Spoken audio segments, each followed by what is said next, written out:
उफ उफ, कितनी जोरों की सुसु आई है। अगर जरा भी देर हुई तो यहीं निकल जाएगी।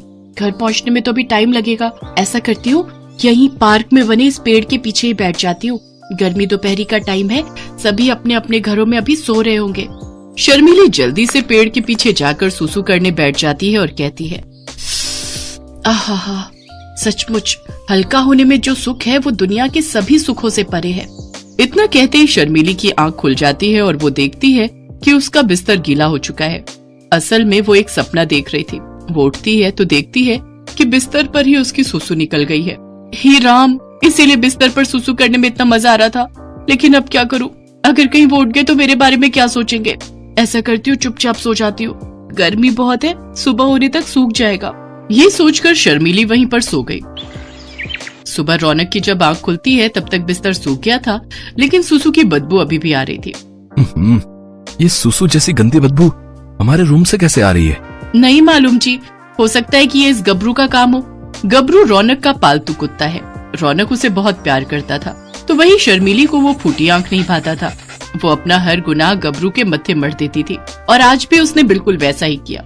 रौनक ने गबरू को गुस्से में बहुत डांटा। गबरू, आजकल बड़ा ही शैतान हो गया तू। पहले तो कभी तू ऐसा नहीं करता था। अरे जब तुझे घुमाने के लिए बाहर ले जाता हूँ तो अपना ये सब काम वहीं निपटा लिया करना। रौनक गबरू को डांट कर नहाने चला जाता है, लेकिन उस बेचारे को ये समझ नहीं आता कि आखिर उसे ये किस बात की सजा मिल रही थी। उधर शर्मिली खुद से कहती है, बचपन से ही मुझे ये बीमारी है, नींद में ही सुसु पोटी कर देती हूँ। ना जाने कब मेरी ये गंदी आदत सुधरेगी। शर्मिली बचपन से ही ऐसा करती आई। शर्मिली बाजार से डायपर खरीद कर ले आई और रात को उसे पहनकर निश्चिंत होकर सो गई।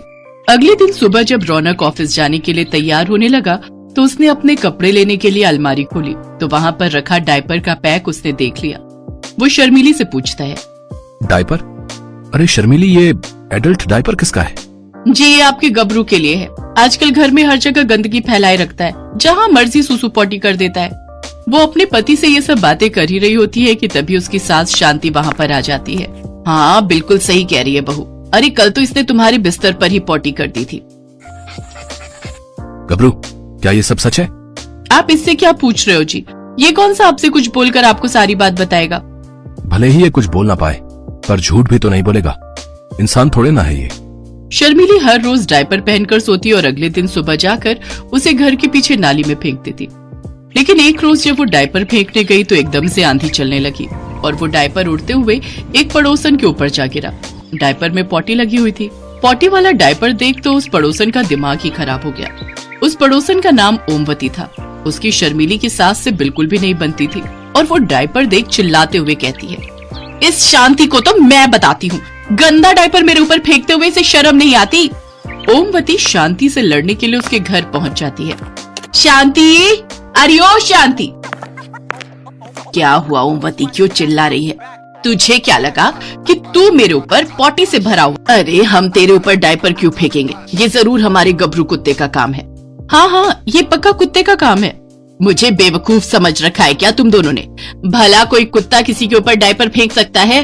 मैं अभी पुलिस स्टेशन में तुम लोग के खिलाफ रिपोर्ट लिखवाऊंगी। इतना कहकर ओमवती वहाँ से सीधा पुलिस स्टेशन चली जाती है।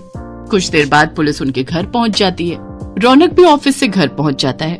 पुलिस ने रौनक को खूब उल्टी सीधी बातें सुनाई। उधर शर्मिली ने अपना सारा दोष गबरू के ऊपर डाल दिया। ये सब सुनकर रौनक गुस्से में आ जाता है। गबरू, मैं तो तुझे बहुत सीधा समझता था, लेकिन ऐसी हरकतें करके तूने मोहल्ले में मेरी नाक कटवा कर रख दी।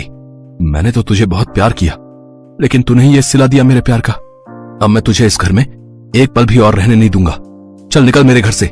रौनक ने गबरू को अपने घर से निकाल दिया और बेचारा गबरू रोते हुए चुपचाप वहाँ से चला गया। हालांकि वो ज्यादा दूर नहीं गया। अरे रुको रुको, इन्हें क्यों फेंक रहे हो? इन्हें रहने दो, मेरा मतलब है किसी के काम आ जाएंगे। नहीं, आज इस डायपर की वजह से मेरे घर पर पुलिस आई है। मैं इसे अपने घर पर और नहीं रख सकता। रौनक ने वो सारे डायपर उठाकर फेंक दिए। उस रात शर्मिली टेंशन के मारे बिल्कुल भी नहीं सो पाई और वो सारी रात भर जागती रही। ऐसे ही 2-3 दिन तक तो शर्मिली सोई नहीं, लेकिन फिर एक रात उसकी आंख लग गई और आंख लगते ही जिस बात का डर था वही हुआ। उसने बिस्तर पर सुसु और पोटी एक साथ कर दी। अगले दिन जब रौनक उठा तो उसने जो देखा तो वो देखकर हैरान रह गया। ये क्या? अब तो गबरू भी यहाँ नहीं है, तो फिर ये सब किसने किया? शर्मिली अब और झूठ ना बोल सकी और रोते हुए उसने सारा सच रौनक के सामने बोल दिया। मुझे माफ कर दीजिए जी, मुझसे गलती हो गई। मुझे बचपन से ही ये रोग है। इसका मतलब ये सब तुम कर रही थी और डायपर भी इसीलिए खरीदा था और सारा का सारा इल्जाम मेरे गबरू पर डाल देती थी। मुझसे गलती हो गई जी, मुझे माफ कर दीजिए। अभी तो मैं अपने गबरू को ढूंढने जा रहा हूँ, तुमसे तो मैं आकर निपटता हूँ। रौनक पागलों की तरह गबरू को सड़क पर चलते हुए ढूंढ रहा था कि तभी पीछे से एक तेज रफ्तार कार आई। वो रौनक को टक्कर मारने ही वाली थी कि गबरू ने रौनक को जोर से धक्का दे दिया। रौनक दूर जा गिरा। रौनक को बचाते हुए गबरू को हल्की चोटें आ गई। गबरू, मेरा गबरू, तुझे तो चोट आई है, मैं अभी तुझे हॉस्पिटल ले चलता हूँ। रौनक गबरू की मरहम पट्टी करवा कर उसे घर ले आता है। देखा शर्मिली, आज तुम्हारे झूठ की वजह से मेरे गबरू को चोट आ गई। आज मेरी जान बचाकर उसने अपनी जान की बाजी लगा दी। मुझसे गलती हो गई जी, अगर मैं अपनी बीमारी आपसे नहीं छुपाती तो आज ये सब नहीं होता। कोई बात नहीं शर्मिली, हम तुम्हें डॉक्टर के पास ले जाएंगे और तुम्हारा इलाज करवाएंगे। हाँ बहू, तुमने अपनी गलती स्वीकार कर ली, ये बड़ी बात है। रौनक और शांति शर्मिली को अच्छे से डॉक्टर के पास ले जाकर उसका इलाज करवाते हैं। कुछ ही महीनों में शर्मिली को इस बीमारी से छुटकारा मिल जाता है। अब वो बहुत खुश थी। अब वो गबरू को भी बहुत प्यार करती थी। अब वो खुशी खुशी अपने परिवार के साथ रहने लगी। अगर आपको हमारी ये कहानी पसंद आई हो तो इसे लाइक और शेयर करना ना भूलें।